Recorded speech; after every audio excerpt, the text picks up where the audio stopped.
Ganitong adobo din ba yung gusto nyo? Sarsa pa lang, ulam na. Yung nagmamantika na yung sauce niya, ang sarap nito sa kanin, lalo na sa bahaw. Good morning! So bago ko nga ipakita sa inyo kung paano nga ako nagluto ng adobong manok, ay nagtimpla na muna ako ng kape. Dahil hindi talaga kumpleto yung araw ko pag hindi ako nakapagkape. At habang nagkakape nga ako mga mari, ay chinik ko nga itong project ng aking anak dahil ipapasa niya na ngayong araw na to. Kumpleto naman lahat mga mari, kaya wala namang problema. Hindi pa nga ubos yung aking kape, ay may dumating na naman akong parcel. Gusto ko man itong kape ko.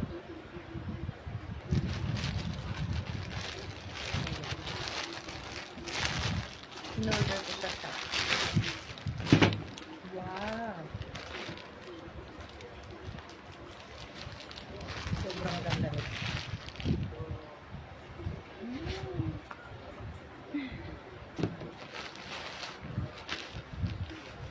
So, Chanel Charas. May pa-Chanel Chanel. Ang ganda!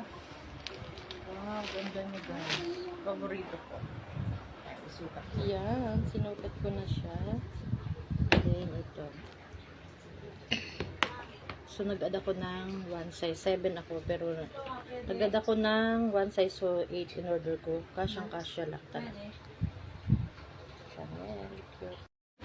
Wow, bongga jud ang akong gi-order kay ganahan kay ko og mga leopards na mga sandal or kahit unsa nga mga klaseng damit, bag, basta leopards ganahan kay ko. At dahil papasok na nga ng school yung aking bunso mga mare, kaya nilagyan ko na muna siya ng pulbo at saka pabango. Ayaw pa nga niya magpalagay ng pulbo mga mare dahil pangit nga daw sa lalaki na nagpupulbo kasi hindi naman daw siya babae. Kaya sabi ko sa kanya, hindi lang naman babae yung nagpupulbo, pati din naman lalaki. Wala din naman siya magawa kundi sumunod na lang talaga sa akin, no, di ba?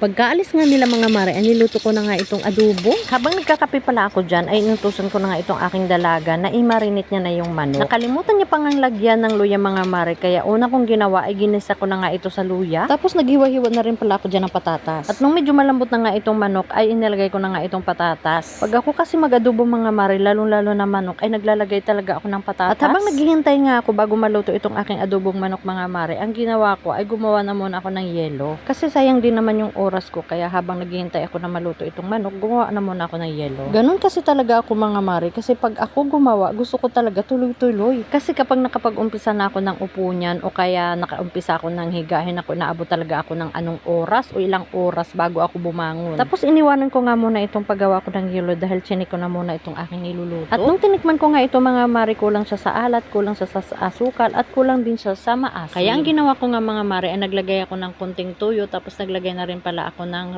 laurel at saka naglagay na rin pala ako ng asukal. At iniwanan ko na nga ito mga mare, tapos pinagpatuloy ko yung paggawa ko ng yelo. At hindi ko na nga ito namalayan mga mare na malapit na rin pala maluto itong aking adobong manok. Tapos ang dami ko na rin palang nagawang yelo. O diba, nakagawa na ako ng yelo na pang negosyo, nakapagluto pa ako. Mindset ba? Mindset.